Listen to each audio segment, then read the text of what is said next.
हमारी छह विघन करते रहते हैं।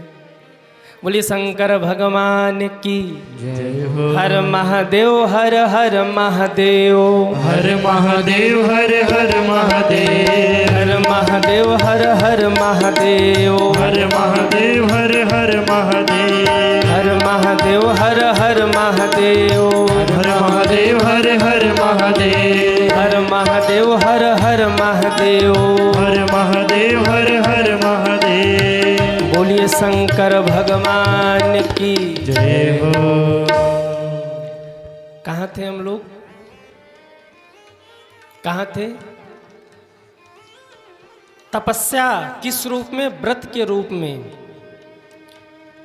एकादशी का व्रत आप अवश्य किया करिए। महीने में 2 एकादशी पड़ती है और कम से कम इसी बहाने आप 2 दिन अन्न का त्याग करेंगे और भगवान को याद करेंगे।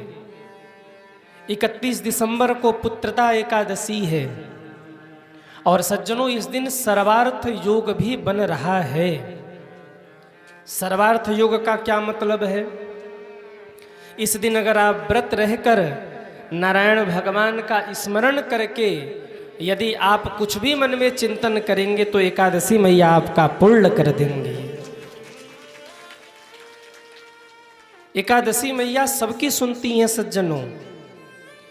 इस दिन व्रत रहकर आप जो भी मन में कल्पना करेंगे, अगर सच्ची निष्ठा से आपने पुकारा तो भगवान की कृपा अवश्य होती है।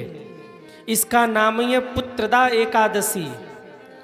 कोई हमसे पूछ रहा था कि गुरुजी हमारे पास केवल बेटी है, बेटा नहीं है, तो क्या हम पुत्र के लिए ये एकादशी कर सकते हैं? बिल्कुल। अगर आपने पूरे नियम के साथ इस पुत्रदा एकादशी का व्रत किया और सच्ची निष्ठा से आपने भगवान को इस दिन पुकार लिया तो कई बार ऐसा देखा गया है कि एकादशी मैया की कृपा बरस गई है। अब मैं ये नहीं कह रहा कि हो ही जाएगा ऐसा कुछ, आप एकादशी पुत्रदा एकादशी करेंगे तो पुत्र हो ही जाएगा, मैं ऐसा बिल्कुल कह भी नहीं रहा, लेकिन इसमें कोई संदेह भी नहीं है कि ऐसा हुआ है। जिनके पास पुत्र नहीं उन्होंने ये व्रत किया और एकादशी मैया की कृपा से उनको पुत्र की प्राप्ति हुई। सज्जनों 31 दिसंबर को ये जो एकादशी पड़ रही है इसका नाम ही है पुत्रदा, पुत्र को प्रदान करने वाली है। अच्छा, पुत्रदा एकादशी इसका नाम क्यों है और क्या है इसकी महिमा? ध्यान से सुनिएगा। प्राचीन समय में एक राजा हुए सुकेतुमान राजा हुए, भद्रावती नामक नगरी के राजा हुए सुकेतुमान, जिनकी पत्नी का नाम था सैव्या। राजा और रानी बड़े धर्मात्मा थे, बड़े पुण्यात्मा थे, परंतु जीवन में एक दुख था कि उनको कोई संतान न थी। पूरी प्रजा को वो पुत्र के समान प्रेम करते थे क्योंकि उनके पास तो कोई पुत्र था ही नहीं। कभी कभी बड़े दुखी भी होते। पितृपक्ष में जब अपने पितरों को तर्पण करते ना तो उनके जो पितर हैं वो रोते हुए उनके तर्पण को स्वीकार करते और मानो ये संकेत करते कि आप तो हमें तर्पण कर रहे पर आपको तो कोई संतान ही नहीं है, अब अगली पीढ़ी में कौन हमें श्राद्ध और तर्पण करेगा। राजा बड़े दुखी होते। कई बार मन में ऐसा आया कि मैं आत्महत्या कर लूं। राजा सोच रहे हैं कि मेरे पास पुत्र नहीं है, मेरे पितर मुझसे प्रसन्न नहीं है, मैं आत्महत्या कर लूं।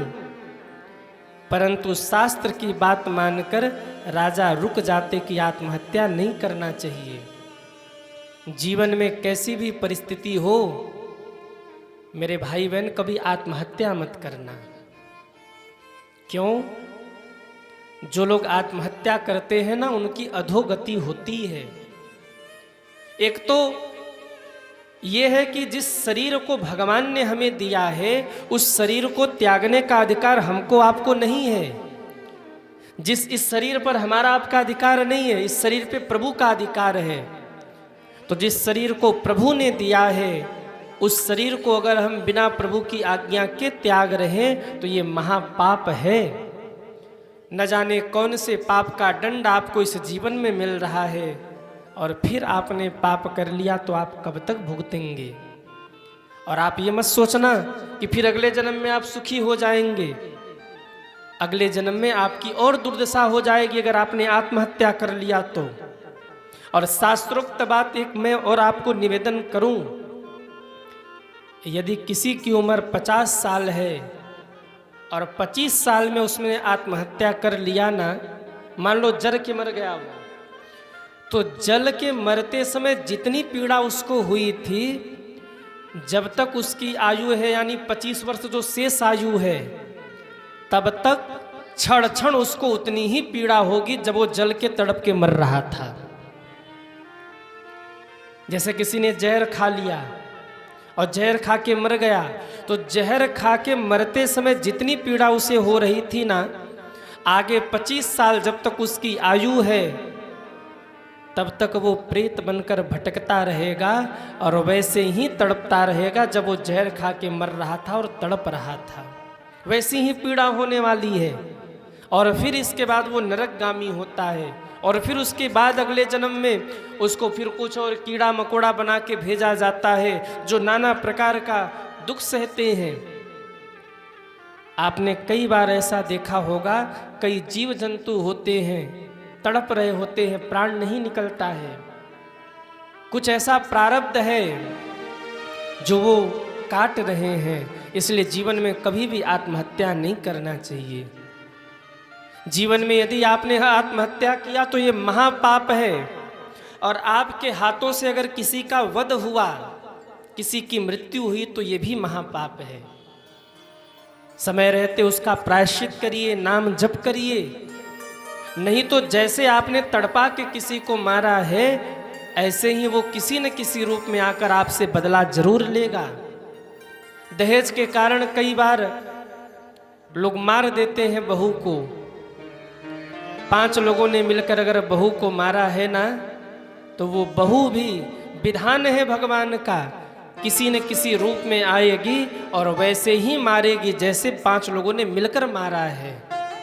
किसी ने किसी की हत्या कर दी तो फिर वो रूप बदल के आएगा और किसी न किसी रूप में उसे वैसे ही मारेगा, इस जन्म में नहीं तो अगले जन्म में। इसलिए अपने शरीर को नष्ट मत करिए, कितनी भी विपत्ति आ जाए।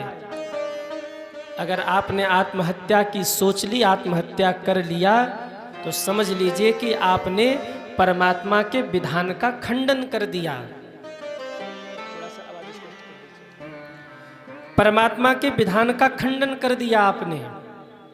राजा को कई बार लगा मैं आत्महत्या कर लूं, पर शास्त्र की बात सुन सुन के राजा रुक गए।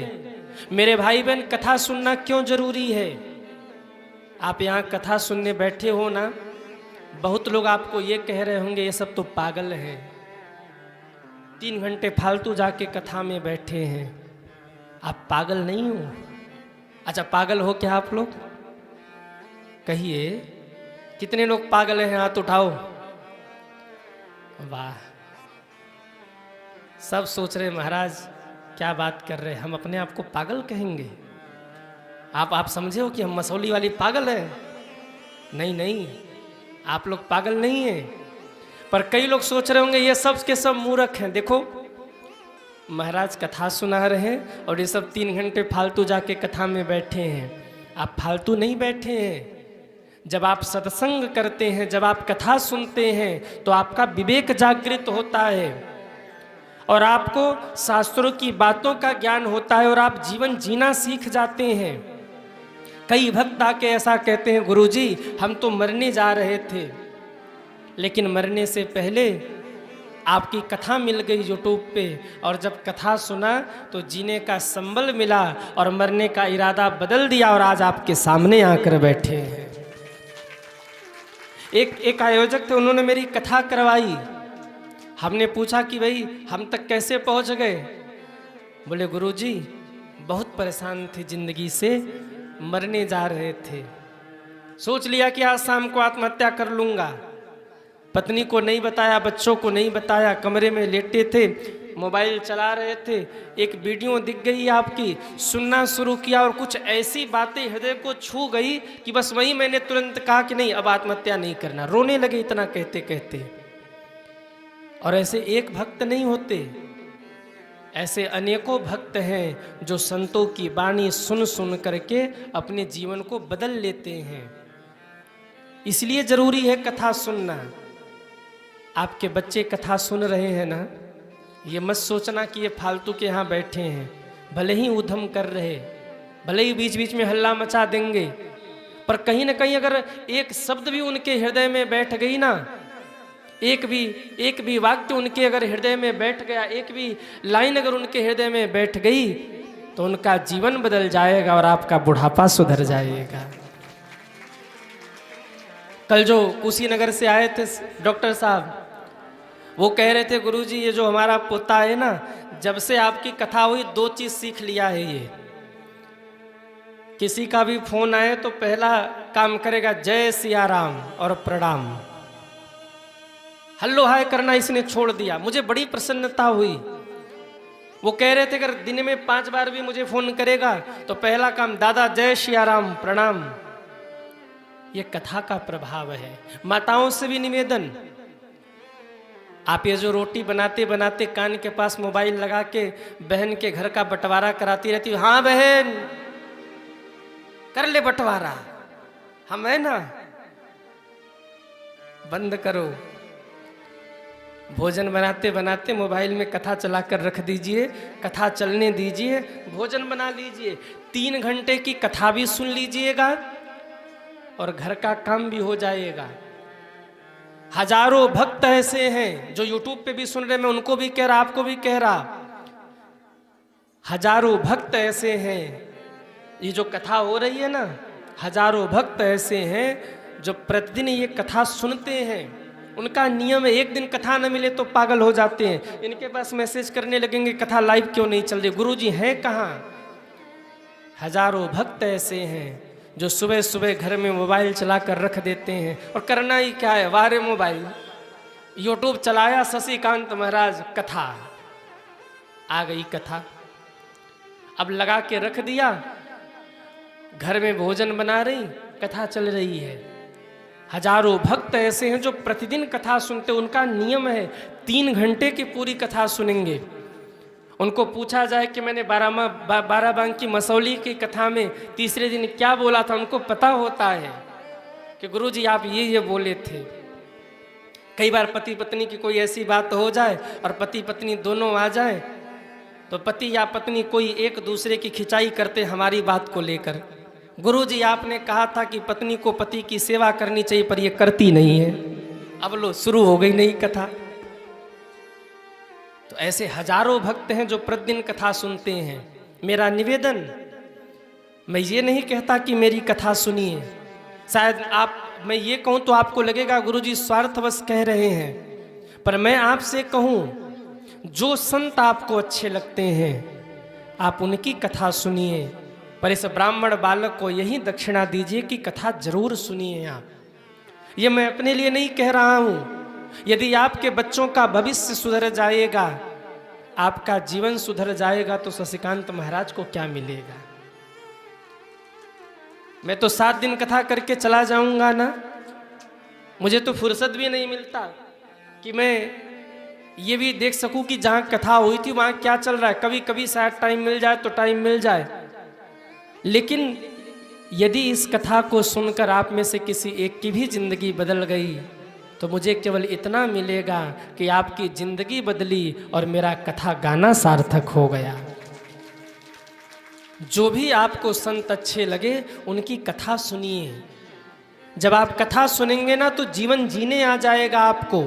और कई ऐसे समय होंगे जीवन में आपके जब आप कुछ गलत करना चाहेंगे, मरना चाहेंगे, आत्महत्या करना चाहेंगे, कुमार्ग पर जाने वाले होंगे, तभी संत की बाड़ी याद आएगी और आप रुक जाओगे, नहीं नहीं गुरुजी ने कहा था ऐसा नहीं करना।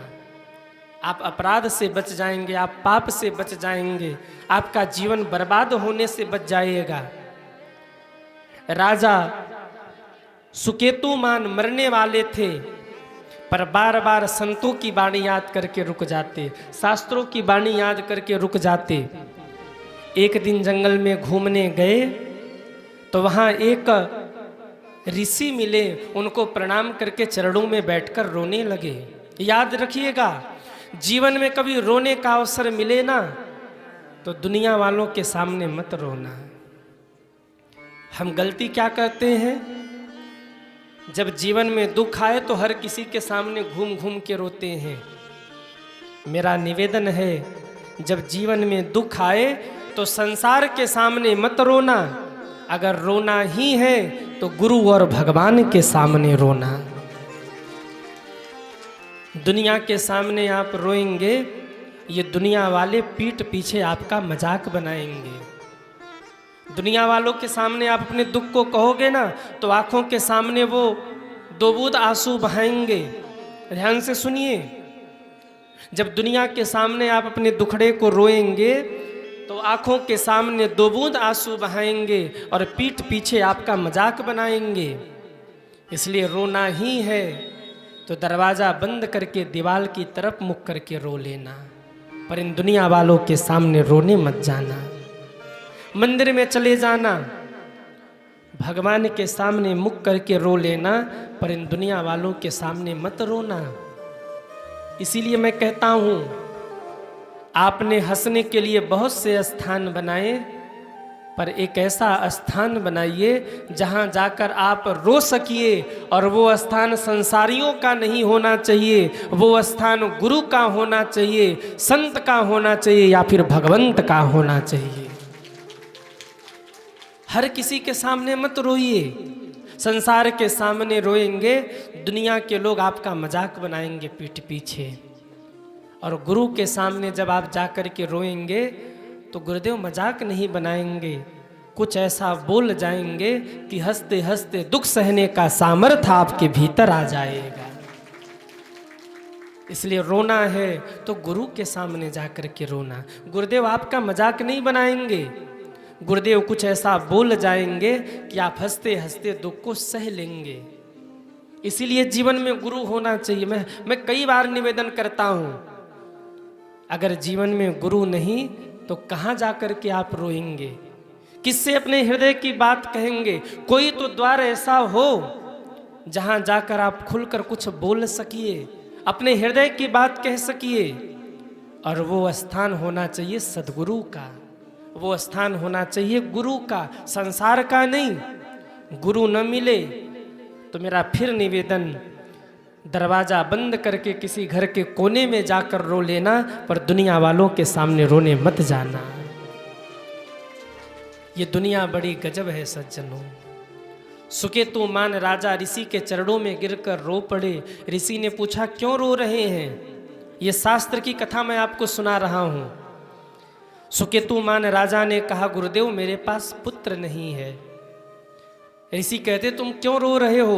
आगे पुत्रदा एकादशी है, पुत्रता एकादशी का व्रत करो, तुम्हें पुत्र की प्राप्ति होगी। राजा ने पुत्रदा एकादशी का व्रत किया और उस व्रत के प्रभाव से उस राजा के घर परम सुंदर, धर्मवान, रूपवान, ज्ञानवान और विद्यावान एक सुंदर से पुत्र का जन्म हुआ, जो आगे चल के प्रतापी राजा हुए।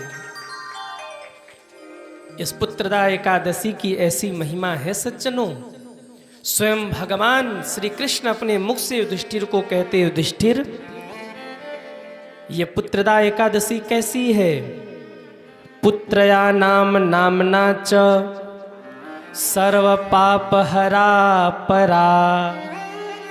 ये एकादशी सभी पापों का हरण करने वाली है। और नारायणो अधिदेवस देवोस्या कामदः सिद्धिदायक।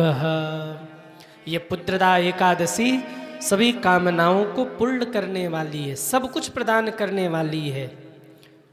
अब कई लोग सोच रहे होंगे कि गुरुदेव, कई लोग ऐसा कहते भी हैं कि हमारे पास तो पहले से ही पुत्र है, हम पुत्रदा एकादशी क्यों करें? या दो तो पहले से ही, अब हमको पुत्र नहीं चाहिए, हम ये व्रत क्यों करें? देखिए, अगर पुत्र पहले से ही हैं आपके तो भी आपको ये व्रत करना है। क्यों? हो सकता है आपके बेटे के ऊपर कोई संकट आने वाला हो और आपने ये व्रत कर दिया तो वो संकट टल जाएगा उसके ऊपर से। इसलिए सभी को ये व्रत करना चाहिए। ऐसा नहीं कि जिनके पास पुत्र नहीं है केवल वही व्रत रखे, जिनके पास पुत्र है वो न रखें। पुत्रदा एकादशी का व्रत सभी को रहना चाहिए। ये भ्रम अपने मन से निकाल लीजिए, क्योंकि व्रत जो आप करते हैं एकादशी का, उसका फल कभी व्यर्थ नहीं जाता। एकादशी में कभी चावल मत खाइएगा। क्यों? सारे पाप जाके चावल में बैठ जाते हैं, और जब आप चावल खाते हैं तो सारे पाप आपके भीतर चले जाते हैं। आप कहेंगे कि गुरुजी केवल चावल ही मिला था पापों को बैठने के लिए, और किसी में नहीं बैठे पाप। इसकी भी कथा है।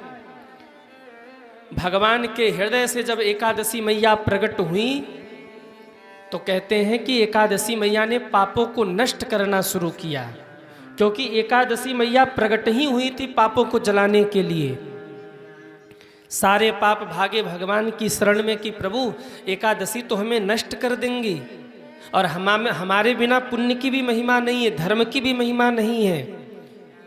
हम कहाँ जाएं? जब तक अंधेरा न हो सूर्य के प्रकाश को कौन समझेगा? हम पाप हैं जरूर, पर हमारा भी होना जरूरी है। अरे पापी होंगे तभी तो आप पतित पावन कहे जाओगे, पापी होंगे तभी तो धर्म का मतलब लोग समझेंगे।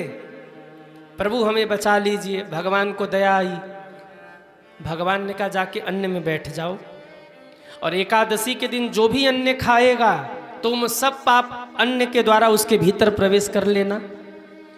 लेकिन अब समस्या ये हो गई कि पाप तो अन्न में रह गए, पर कई ऐसे लोग हैं जिनका शरीर अस्वस्थ है, बिना अन्न खाए काम चलता नहीं है। अन्न नहीं खाए तो फिर दवा नहीं खा सकते, फिर व्रत कैसे बचे वो पापों से? वैसे तो अन्न खाना ही नहीं चाहिए एकादशी में, लेकिन अगर किसी कारण आप अन्न खा रहे हैं तो कम से कम चावल तो आप बचा ही दीजिए, क्योंकि फिर सारे पाप जाकर चावल में निवास कर जाते हैं। तो भैया सारे पाप चावल में रहते, इसलिए चावल मत खाइए। कितने लोग हैं जो एकादशी को चावल नहीं खाते? वो हाथ उठाएं। जय हो। पर देखिए, कभी संयोग से आपको जगन्नाथपुरी जाना हो गया ना, तो जगन्नाथपुरी में आपको खिचड़ी का प्रसाद मिलेगा, तो उसको इनकार मत करना, क्योंकि दुनिया में हर जगह एकादशी का प्रभाव है। एकादशी के प्रभाव से कहीं चावल नहीं खाया जाता, पर एक जगन्नाथ महाप्रभु हैं जिनके द्वार पर, जिनके नगर में, जिनके यहाँ एकादशी को भी चावल खाया जाता है। बिना चावल खाए भगवान का वहाँ पेट नहीं भरता। क्यों नहीं भरता? भगवान की एक भक्ता हुई कर्माबाई, ध्यान से सुनिए। कर्माबाई एक दिन 12 बजे मंदिर में पहुंची तो देखा पुजारी जी भोग लगा के आरती कर रहे हैं। कर्माबाई कहने लगी, अरे अरे लाला, सुबह से पुजारी जी ने कुछ खिलाया नहीं तो को। एक काम करना ठाकुर जी, कल सुबह 7 बजे हमारे यहाँ आ जाना, सुबह हम तुमको कुछ खिला देंगे, इसके बाद फिर पुजारी जी 10, 11, 12 बजे जब भोग लगाए तब आप खाते रहना। कर्माबाई भाव से कह के चली गईं, और मन में ये भाव था कि भगवान जरूर आएंगे। और मेरे भाई बहन कहते हैं अगले ही दिन सुबह 7 बजे कर्माबाई खिचड़ी बना रही थी, और उसी समय एक छोटा सा बच्चा पहुंच गया और कहने लगा, अरे माँ भूख लगी है, भोजन कराओ, भोजन कराओ, भोजन कराओ। छोटा सा बालक जाके रोने लगा कर्माबाई के द्वार पर, अरे माँ भूख लगी है, भोजन कराओ। कर्माबाई रो पड़ी। भगवान आ गए बालक के रूप में, खिचड़ी खिलाया और हाथ जोड़ करके कहा, प्रभु कल भी आएंगे ना? भगवान ने कहा ठीक 7 बजे। बालक चला गया।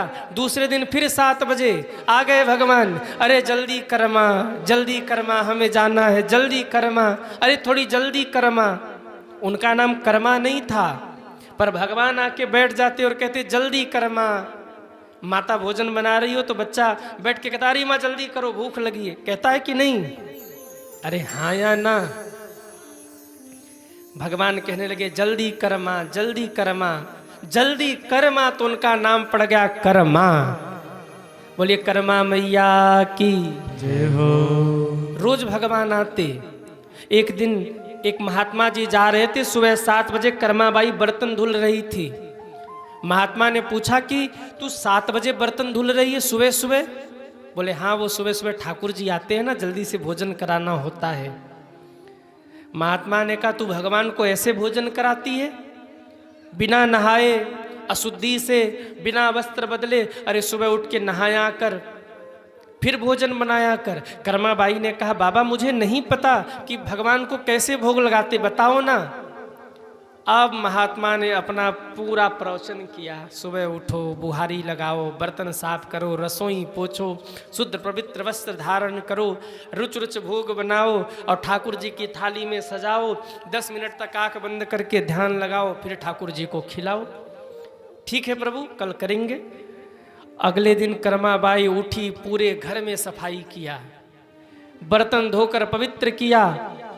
और महाराज इतना विलंब हो गया कि अभी स्नान ही नहीं कर पाई थी, भगवान आ गए। और भगवान आके कहने लगे माँ भोजन कराओ। कर्माबाई ने कहा भगवान अभी थोड़े से इंतजार कर लीजिए, अभी मैं स्नान करके। अब स्नान किया, खिचड़ी बनाया, इतने में बज गए 10। और जैसे ही ठाकुर जी ने पहला निवाला खाया, ठाकुर जी ने घंटी बजाया, पंडित जी ने घंटी बजाया मंदिर में। और महाराज घंटी बजाकर कपाट खोलने को जैसे ही आगे बढ़े, ठाकुर जी घबरा गए। भगवान ने कहा अगर द्वार खुल गया, पुजारी जी ने मंदिर का द्वार खोल दिया, तो मैं तो कर्मा के घर में बैठा हूं, मेरी पोल पट्टी खुल जाएगी। कर्मा बाई को बताया नहीं, भगवान ने उठे और डायरेक्ट भागे हैं और जाकर मंदिर में फिर से खड़े हो गए। जल्दी जल्दी में मुंह धुलना भूल गए। खिचड़ी खाया था, खिचड़ी का दाना, चावल का दाना यहाँ मुख के बगल में लग गया था, वैसे ही ठाकुर जी खड़े। जैसे ही पुजारी जी ने कपाट खोला तो देखा जूठन लगा है मुख में। पुजारी जी रो पड़े, भगवान रात्रि विश्राम में तो हमने मुख धुलकर आपका पवित्र करके वस्त्र पहना के विश्राम कराया था, फिर जूठन कैसे लगा? कौन सी सेवा में गलती हो गई हमसे, कहाँ अपराध बना? रोने लगे पुजारी जी। घर आके सोए हैं और जैसे ही नींद आई, ठाकुर जी स्वप्न में आकर बोले पुजारी जी घबराइए मत, गलती आपकी नहीं है, गलती तो मेरी है जो मैं कर्मा के घर से आने में विलंब कर गया। मैं रोज कर्मा के घर जाकर सुबह खिचड़ी का भोग लगाता हूं। पुजारी जी की नींद खुली, दौड़े भागे कर्मा के द्वार पर गए। अरे कर्मा तो कितनी सौभाग्यशाली है जो भगवान तेरे द्वार पर आकर खिचड़ी का भोग लगाते हैं। एक काम कर, तू सुबह सुबह बिना नहाए ही ठाकुर जी को खिचड़ी का भोग लगा दिया कर। नहाया बाद में कर, पहले तू भोजन बना के भगवान को पवा दिया कर। भगवान रोज जाते। और ये एक सच्ची घटना मैं आपको बता रहा हूँ। जब कर्माबाई का शरीर शांत हो गया तो कर्माबाई के घर से एक छोटे से बच्चे के रोने की आवाज आती सुबह सुबह। ठाकुर जी 7 बजे मंदिर छोड़कर कर्मा के घर में जाकर बैठ जाते और रो रो के कहते अरे माँ खिचड़ी खिला दे, अरे माँ खिचड़ी खिला दे। ठाकुर जी रोते रहते सज्जनों। सुबह सुबह कर्मा के द्वार पर जाके बैठ जाते। कई कई दिनों तक ऐसा सुना गया कि कोई बालक रो रहा, पर पता नहीं वो बालक के रोने की आवाज कहाँ से आती। पर कर्मा के द्वार पर जाके ठाकुर जी रोते रहते क्योंकि उनको खिचड़ी नहीं मिलती खाने को। तब से ये नियम है कि एकादशी के दिन जगन्नाथ जी को खिचड़ी का प्रसाद चढ़ता है। एकादशी का प्रभाव जगन्नाथ जी के मंदिर में नहीं होता सज्जनों। ऐसे ऐसे भक्त हुए जिनके लिए भगवान ने दुनिया के नियम बदल दिए, दुनिया के नियम बदल दिए। आज भी जगन्नाथ जी में एकादशी के दिन भी खिचड़ी का प्रसाद ठाकुर जी को चढ़ता है। चावल में दोष नहीं है वहां। बोलिए जगन्नाथ भगवान की जय हो। खैर ये तो भाव की बातें हैं और सच्ची घटना है। जिसे अनुभव हुआ हो, जो उस चीज को अनुभव कर सकता है, वो इन बातों को समझ सकता है। मैं ये बातें आपको क्यों बता रहा हूं? क्योंकि मानो न मानो भगवान आज भी हैं, किसी न किसी रूप में वो हमारे आपके साथ चल रहे हैं। पर हम आप कितने अभागे हैं, अपने भगवान को देख नहीं पा रहे हैं। 31 दिसंबर को निर्जला एकादशी के दिन आप ठाकुर जी के सामने एक दीपक जरूर जलाइए। 31 दिसंबर को पुत्रदा एकादशी के दिन आप ठाकुर जी के सामने एक दीप अवश्य जलाइए। ऐसी मान्यता है कि जो एकादशी के दिन ठाकुर जी के सामने दीप जलाता है, तुलसी मैया के नीचे दीप जलाता है, ऐसी मान्यता है कि कार्तिक माह में पुष्कर में निवास करने का जो पुण्य मिलता है, एकादशी को जो दीप दान करे उसे वो पुण्य घर बैठे प्राप्त हो जाता है। एक बात और मैं कह दूं आपको, कितने लोग चाहते हैं कि जब हम घर से निकल रहे हैं और जब शाम को जब घर लौटे तो सही सलामत हम घर आएं, हमें कोई क्षति न हो, वो हाथ उठाएं। जो चाहते हैं ऐसा कि हमें जीवन में कोई क्षति न हो, कोई घटना न हो हमारे साथ। घर से निकलते समय ना एक काम किया करो, जब भी घर से निकलिए अपने घर के मंदिर में जाइए जहाँ आपके घर के भगवान विराजमान हैं, और जाने से पहले आप उनको बोल के जाइए कि प्रभु जा रहे हैं, संभवतः शाम के 4 बजे तक आ जाएंगे, कह के चले जाइए। इससे होगा क्या, शाम के 4 बजे तक मेरे ठाकुर जी आपकी वैसी प्रतीक्षा करेंगे जैसा एक पिता अपने पुत्र की प्रतीक्षा करता है, जैसे एक माँ अपने बेटे की प्रतीक्षा करती है। ठाकुर जी बार बार झांक के देखेंगे, 4 बज गए, मेरा भगत आया नहीं। 4 बज गए कह के गया था, वो आया नहीं। कह के जाइए भगवान से। और 4 बजे के बाद भी अगर आपको विलंब हो रहा हो तो वहीं से ध्यान करिए, बोले प्रभु 2 घंटे देरी हो गई, अब रात के 8 बजे तक आएंगे। यकीन मानिए, आप कहीं भी बाहर होंगे, भगवान आपकी रक्षा करेंगे। माँ की तरह दरवाजे पर खड़े होकर प्रतीक्षा करेंगे, मेरा भक्त अभी नहीं आया, मेरा भक्त अभी नहीं आया, कह के गया था। बहुत सुरक्षा मिलेगी आपको इससे। और यकीन मानिएगा, ये बातें अनुभव की मैं आपको बता रहा हूँ, केवल दिखावटी बनावटी मैं कुछ नहीं कह रहा हूँ। ये मत समझना कि महाराज कुछ ऐसे ही बोल रहे हैं। भगवान को बोल के जाइए, शाम तक भगवान आपकी प्रतीक्षा करेंगे, मेरा भगत आएगा, मेरा भगत आएगा, कह के गया है, आएगा। और जिसका चिंतन भगवान कर रहे हो उसका कोई क्या बिगाड़ सकता है। जब लक्ष्मण जी को बाण लगा और हनुमान जी ने अयोध्या में सबको बताया कि लक्ष्मण जी को बाण लगा है, सब रो रहे हैं, पर उर्मिला माँ चुपचाप बैठी हैं, रो नहीं रही हैं। सुमित्रा माँ जाके कहती हैं, बेटी तेरे सौभाग्य पर आज आँच आई है, तेरा सौभाग्य खतरे में है बेटी, तुझे रोना नहीं आता? तेरे पति को बाढ़ लगी है, बाढ़ से उसको आघात है, और वो सुबह होते ही सूर्योदय के साथ में ही उसके प्राण निकल जाएंगे, तुझे रोना नहीं आता? उर्मिला मैया कहती हैं, माँ मैं क्यों रोऊं? क्यों? मेरे पति को बाण लगा है, पर ये तो सोचो कि वो सो कहाँ रहे हैं। हनुमान जी ने कहा राम जी की गोदी में। उर्मिला मैया कहती हैं, जिनका सिर मेरे प्रभु राम की गोदी में हो, एक बाण क्या हजारों शक्ति बाण भी मेरे पति का कुछ नहीं बिगाड़ सकते, क्योंकि वो परमपिता परमात्मा की गोदी में लेटे हैं। और हनुमान जी एक बात बताइए, उर्मिला मैया पूछती हैं, उर्मिला मैया ने कहा हनुमान जी एक बात बताइए, बाण किसको लगा है? लक्ष्मण जी को। रो कौन रहा है? हनुमान जी ने कहा राम जी।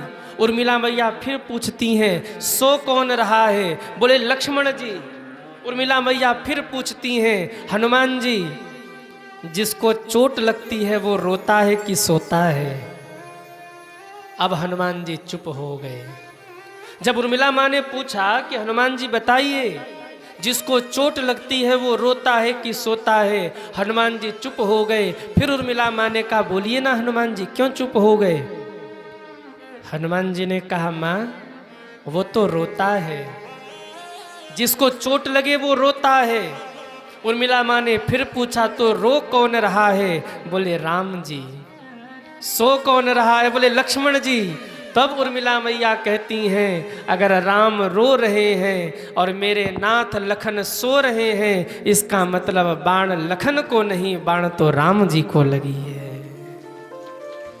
वो तो केवल थक गए थे, थोड़ा आराम कर रहे थे, और उनके भाग्य की तपस्या मैं कर रही हूँ।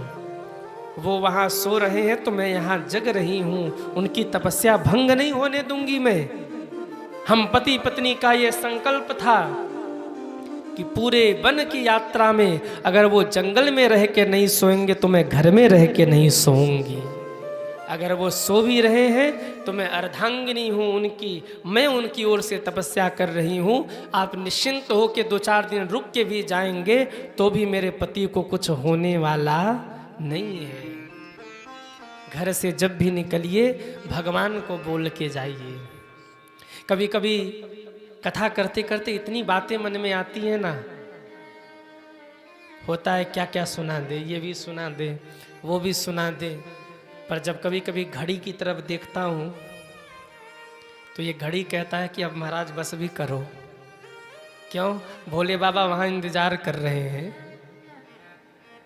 कभी कभी मिस्टेक भी हो जाता, जैसे कल मैं समझ रहा कि 7:30 बज गए और बज रहे 6:30। अब मैं घबराया कि भाई 7:30 बज गए, अब अगर मैंने कथा को लंबी की तो फिर 8 बज जाएंगे। और जब कथा विश्राम कर दी तब पता लगा रहे भी तो 6:30 पौने 7 हुए हैं। तो कभी कभी ये भी हो जाता है। बोलिए भक्त वत्सल भगवान की जय हो। कहाँ थे हम लोग? कहाँ थे? पार्वती माँ तप कर रही हैं और मेरे भोले बाबा कैलाश पर बैठे हुए हैं। एक दिन सुबह सुबह राम जी प्रकट हो गए भोले बाबा के सामने और उनको विवाह के लिए राजी किया है। अगर आप लोग कहिए तो मैं कुछ और बातें आपको बताते हुए ले चलूं आगे। बता दूं, कई सारी बातें मन में आ रही हैं, सोच रहा हूं क्या क्या कह दूं, क्या क्या छोड़ दूं। आज मेरे मन में आ रहा कि मैं आपको रुद्राक्ष के बारे में कुछ बताऊं।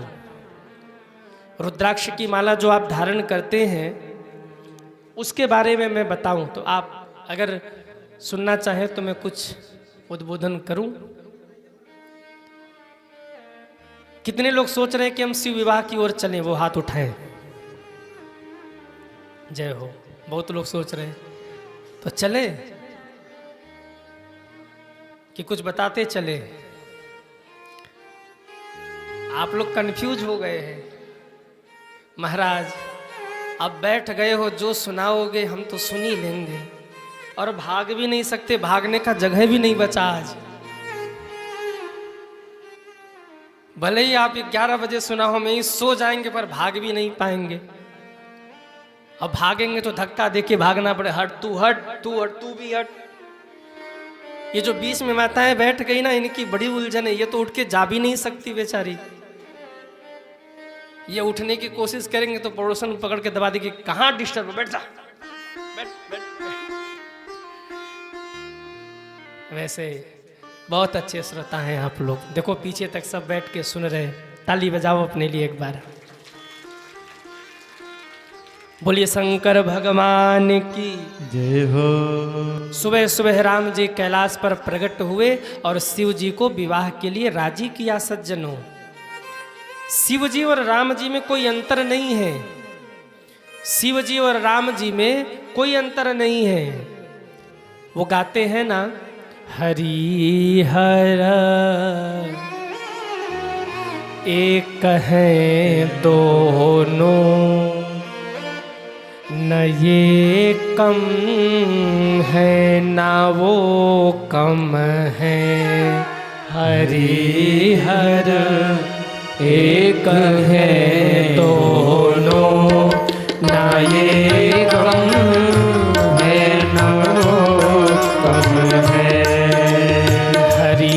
घर एक है दोनों, ना ये कम है ना वो कम है।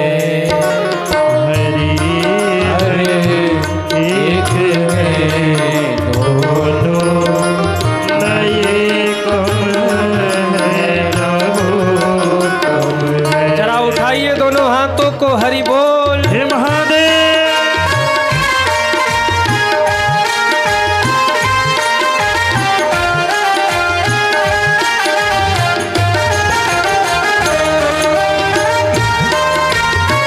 जय जय जय हो।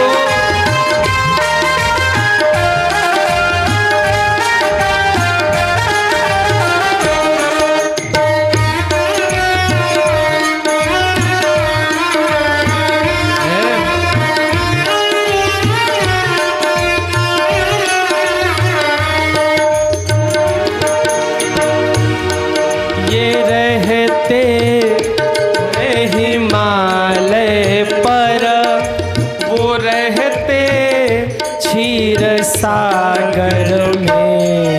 ये रहते हैं हिमालय पर, वो रहते क्षीर सागर में।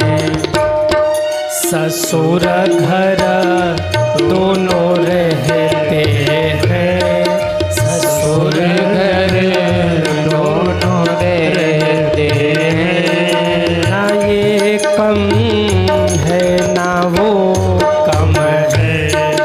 ससुर घर दोनों रहते हैं, ना ये कम है ना वो कम है।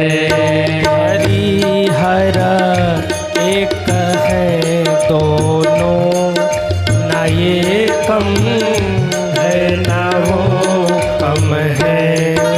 हरि हर एक है दोनों, ना ये कम है ना वो कम है। ना ये कम है ना वो कम है। ना ये कम है ना वो कम है। ना ये कम है ना वो कम है। ना ये कम है ना वो कम है। अरे हरि हर एक है दोनों। अरे गाओ ना, गा लो नहीं नींद आ जाएगी। न ये कम है ना वो कम है। क्यों कम नहीं है? क्योंकि शंकर जी हों या ठाकुर जी हों, दोनों लोग अपने घर नहीं रहते। कहाँ रहते हैं? ससुराल में रहते हैं।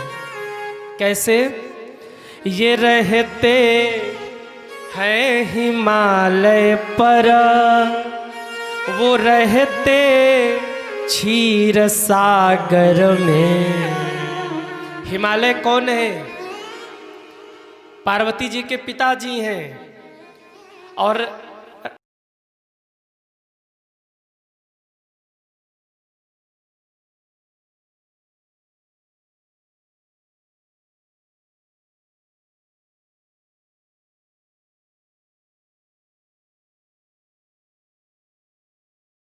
हैं तो ससुर जी की गर्भ हुए कि नहीं?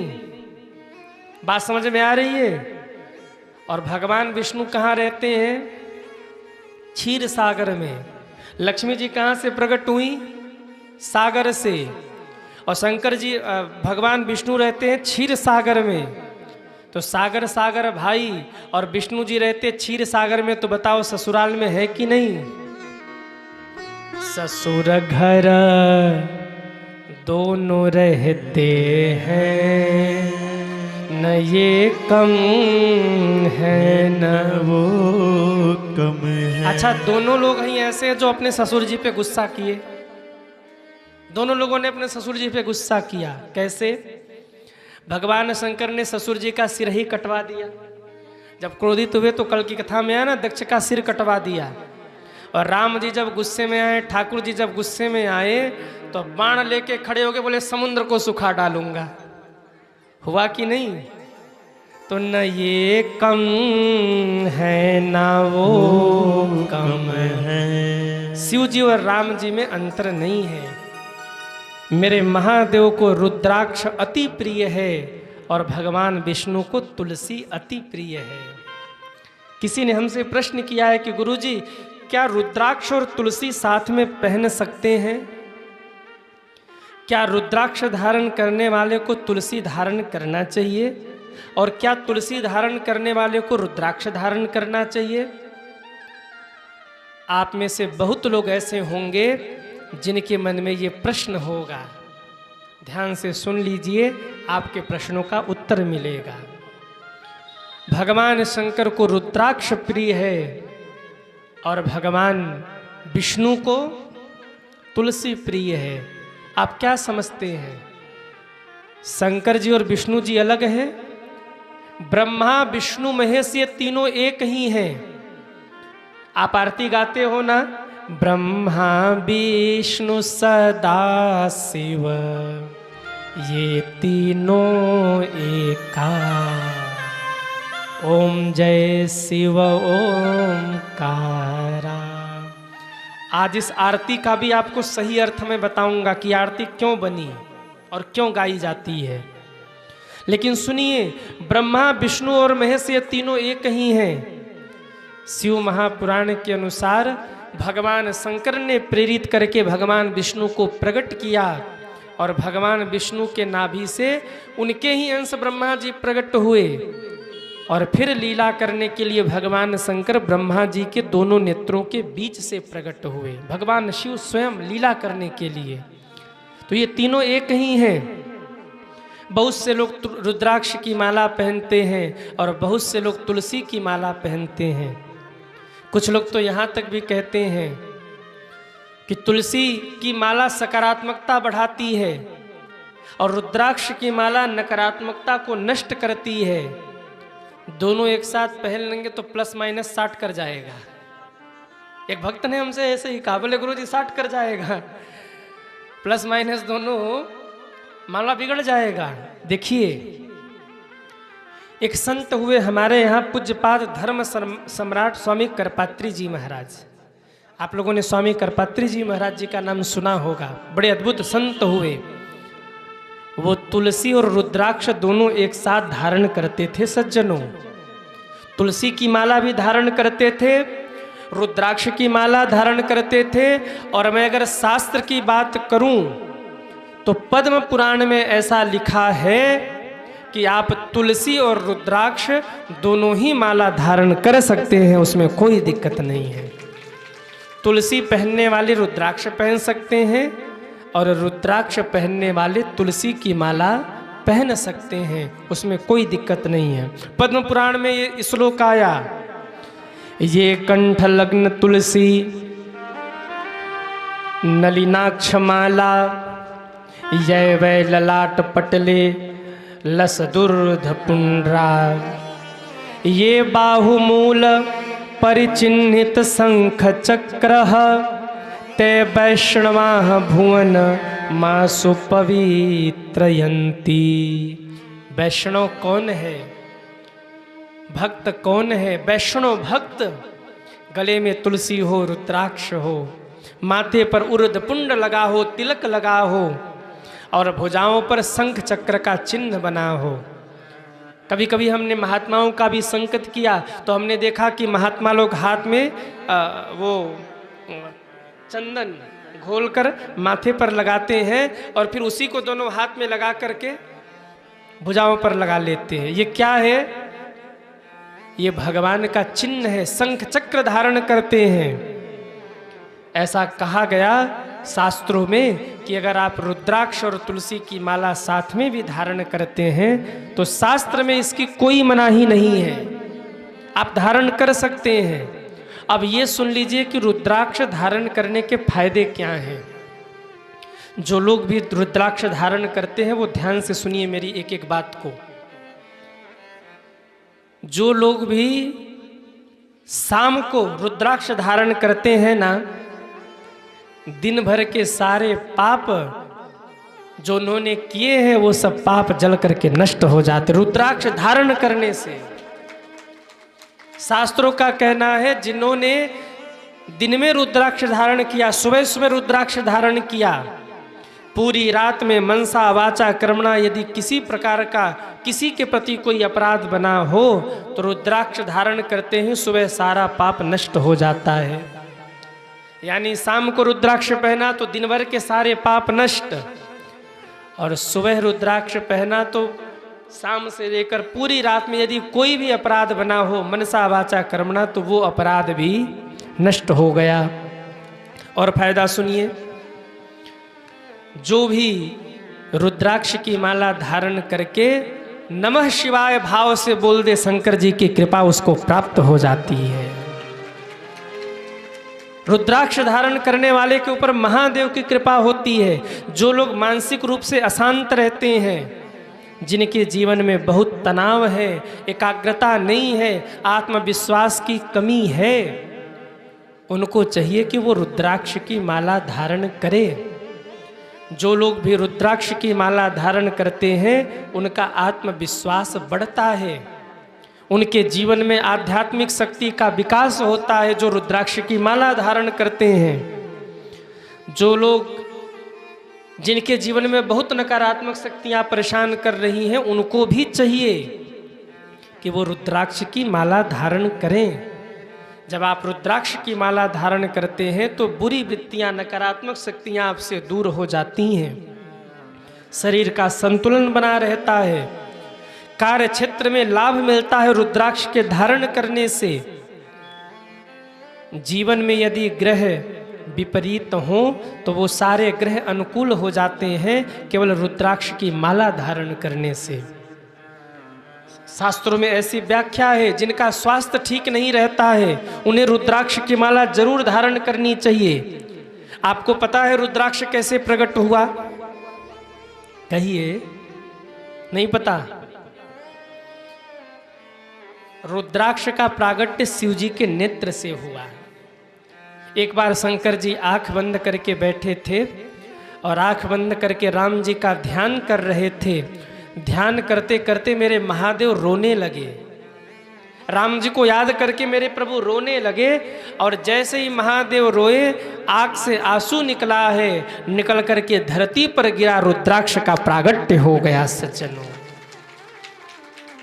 रुद्र धन अक्ष, रुद्र यानी शिव के अक्ष यानी आंख से जो प्रकट हुआ वही है रुद्राक्ष।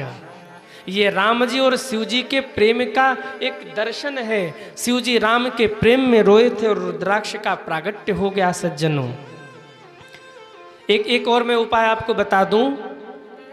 जो लोग मानसिक रूप से अशांत रहते हैं ना, उनको चाहिए कि एक तावे के बर्तन में रात में आप रुद्राक्ष रख दीजिए, उसमें जल भर दीजिए और सुबह उठ करके वो रुद्राक्ष का जल पी लीजिए। जो जल है रुद्राक्ष निकाल के आप पी लीजिए, आपका मानसिक संतुलन बना रहेगा। अगर कोई रोग हो तो एक बार डॉक्टर से सलाह करके तब आप ये करना, नहीं अगर कोई रोग नहीं तो आप कभी कभी जब आपका मानसिक संतुलन ठीक न चल रहा हो, रात को गिलास में, तांबे के गिलास में रुद्राक्ष रख दीजिए, जल भर दीजिए और रुद्राक्ष निकाल कर सुबह सुबह वो पी लीजिए, आपका मानसिक संतुलन ठीक रहेगा। सज्जनों, रुद्राक्ष कई प्रकार के होते, एक मुखी रुद्राक्ष, दो मुखी रुद्राक्ष, तीन मुखी रुद्राक्ष, चार मुखी, 14 मुखी रुद्राक्ष, 20-21 मुखी रुद्राक्ष। ये 21 मुखी रुद्राक्ष दुर्लभ है लेकिन कहीं के देखने को मिलता है। रुद्राक्ष की बड़ी महिमा बताई गई। कौन से रुद्राक्ष आप धारण करें? एक मुखी रुद्राक्ष नकली लोग भले बेचते हैं पर लाखों रुद्राक्ष में कभी कभी एक मुखी रुद्राक्ष एकाक मिलता है। आजकल तो नकली बना के बेच देते हैं कि ये असली रुद्राक्ष है, पर एक मुखी रुद्राक्ष हर किसी को नहीं मिलता, बड़भागियों को मिलता है। दो मुखी रुद्राक्ष भगवान शंकर के स्वरूप माने जाते हैं। ये धारण करने से दुख और सुख से जीव ऊपर उठ जाता है। तीन मुखी रुद्राक्ष धारण करने से सत, रज और तम इन तीनों तापों का प्रभाव नहीं पड़ता। चार मुखी रुद्राक्ष धर्म, अर्थ, काम और मोक्ष प्रदान करने वाला होता है सज्जनों। और पंचमुखी रुद्राक्ष, इसके बारे में तो कहना ही क्या है। पंचमुखी रुद्राक्ष शंकर जी का ही स्वरूप है, शिव जी को भी परम प्रिय है। पंचमुखी रुद्राक्ष के बारे में कुछ कहना ही नहीं। भगवान का पंचमुख है ये पंचमुखी रुद्राक्ष। छह मुखी रुद्राक्ष भगवान के बड़े पुत्र कार्तिकेय जी का स्वरूप है। सात मुखी रुद्राक्ष सप्त मातृका का स्वरूप है। आठ मुखी रुद्राक्ष अष्ट सिद्धि देने वाला है। नौ मुखी रुद्राक्ष नौ निधि देने वाला है। 10 मुखी रुद्राक्ष ये भगवान की शिव की कृपा प्रदान करने वाला है। अब आप घबरा गए होंगे कि महाराज हम कौन सा धारण करें। अगर आप हमसे पूछ रहे हैं तो मैं आपको बता रहा कि आप पंचमुखी रुद्राक्ष बिना कुछ सोचे समझे धारण करिए। पंचमुखी रुद्राक्ष ये परम पवित्र है और इसकी बड़ी महिमा है, इसलिए बिना कुछ विचार के आप पंचमुखी रुद्राक्ष आप धारण कर सकते हैं। आप सोने में मढ़कर रुद्राक्ष धारण कर सकते हैं, आप चांदी में मढ़वा कर रुद्राक्ष धारण कर सकते हैं, कोई दिक्कत नहीं है। पंचमुखी रुद्राक्ष परम कल्याणकारी होता है, इसलिए जो लोग रुद्राक्ष की माला धारण करना चाहते हैं वो पंचमुखी रुद्राक्ष अपने जीवन में अवश्य धारण करें। बोलिए शंकर भगवान की जय हो। आकर के मेरे राम जी ने शिव जी को समझाया और कहते हैं समझाकर विवाह के लिए राजी किया है। सप्तऋषियों के द्वारा पार्वती माँ के प्रेम की परीक्षा ली गई। शंकर जी आंख बंद करके समाधि में बैठे। एक ताड़कासुर नाम का असुर प्रकट हुआ जिसने देवताओं को परेशान कर दिया। कामदेव को भेजा गया। कामदेव ने आकर के एक बाण महादेव के वक्षस्थल पर मारा। बाबा का तीसरा नेत्र खुला है। जैसे ही बाबा का तीसरा नेत्र खुला तब शिवती सर नयन उघारा, चितवत काम भयउ जरि चारा। तब शिवती सर नयन उघारा, काम भयउ जरि चारा, जरि चारा। तब शिवती सर नयन उघारा, तब शिवते सर नयन उघारा, चितवत काम